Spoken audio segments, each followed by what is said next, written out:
So this past month, I have moved back into my parents' house. Basically, after my lease ended in SF, I went to San Diego for a month, and then now I'm here. I just thought it made sense monetarily, especially since, we had the holidays, and then I go into busy season for 2 months, so, it doesn't make a lot of sense for me to be paying rent. Also, it's really expensive to live in San Francisco, so you gotta save where you can. But this whole experience has been interesting, to say the least, like being an adult living with my parents again. I mean, when I was in college, I would come back and forth, sure. But now that I have the ability to, leave and not live with them, it's interesting. I love my parents. I really do. And I know they love me, but with any parent-child relationship, there's always going to be the thing where at some point I would like to be treated like an adult, I guess. But it's hard when we're all kind of still in the mindset of I turn into a teenager when my parents tell me what to do, and then they turn into the parents always telling me what to do. So it's like, it's all we know in our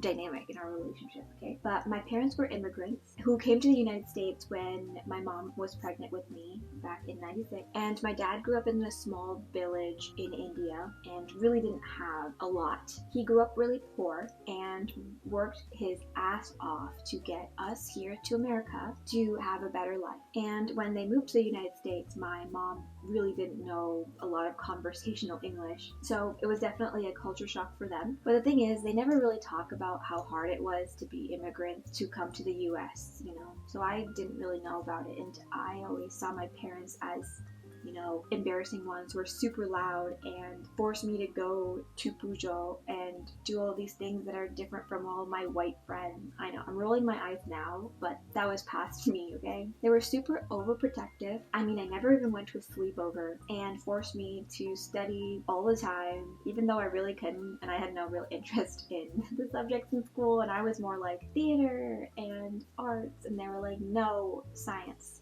And I'm like, I hate science. I don't understand. And I always felt like I needed their approval, something that I felt like I never really got as a kid. My artistic side was meant to be shunned. I mean, they didn't not let me do theater, but I wasn't getting like amazing grades in school, so they basically made me stop. Like, they took away the things that I loved the most, and I didn't even do like much better in school, because it wasn't that theater was the problem, it was that I literally didn't have any interest in it. And they forced me to pick a practical career rather than what I really wanted to do.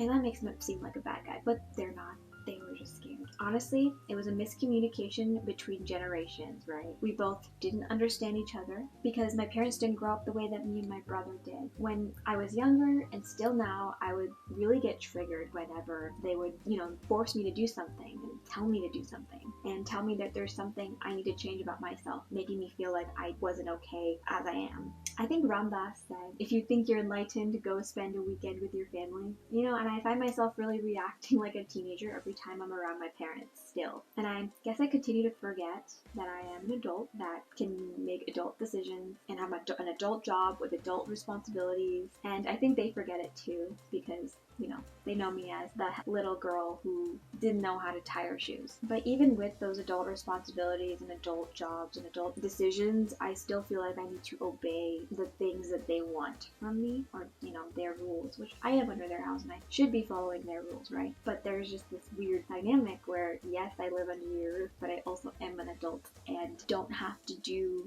the things that you want me to do. But I'm allowed to live my own life the way I want to live my life. It's frustrating when your parents have these certain mindsets and things that they want you to do, and I find myself doing those things kind of subconsciously, even though I don't agree with things that I do. I find myself doing things to make my parents happy, not even realizing that's something I'm doing. But I want to make this clear, and at the end of the day, my parents did everything they could, and the reason they do the things they did were based out of fear and love. I think fear and love are often very intertwined. You love something so bad you fear you losing it or it being hurt, or fear often comes from love, because when you're afraid of something happening to your child or someone you love, you will do everything in your power to not make them vulnerable or hurt or struggle. Parents do just want the best for their children.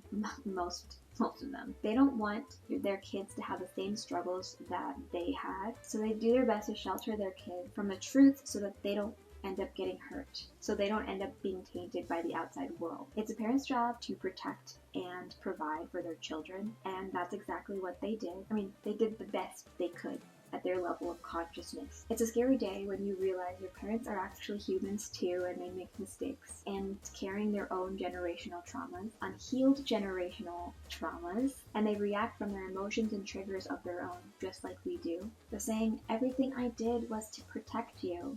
I mean, it is true, and it's common among a lot of parents. To kids, it's aggravating because the thing that they did to protect you wasn't actually the thing that you needed. And as kids become adults, they're able to make their own adult decisions. And at some point, parents need to find that line between advice and, telling their kids what to do. Advice without forcing, but it's not easy when they still see you as that little kid that they've seen you as for 18 years, or however old you are, I don't know. And you still see your parents as the mean stopper of fun that won't let you do what you want. Finding it in my heart to accept my parents for exactly who they are has taken me a long time because I have these walls up, and because for a while I thought that they were wrong about everything. But as I grow older, I realized that trying to make them the bad guy was never helping me. Actually, my mom is right about a lot of things that I just ignored her because I'm like, don't tell me what to do. It never helped me to put the blame on not being able to pursue the art as a career the way I wanted to. They were scared I'd become like a deadbeat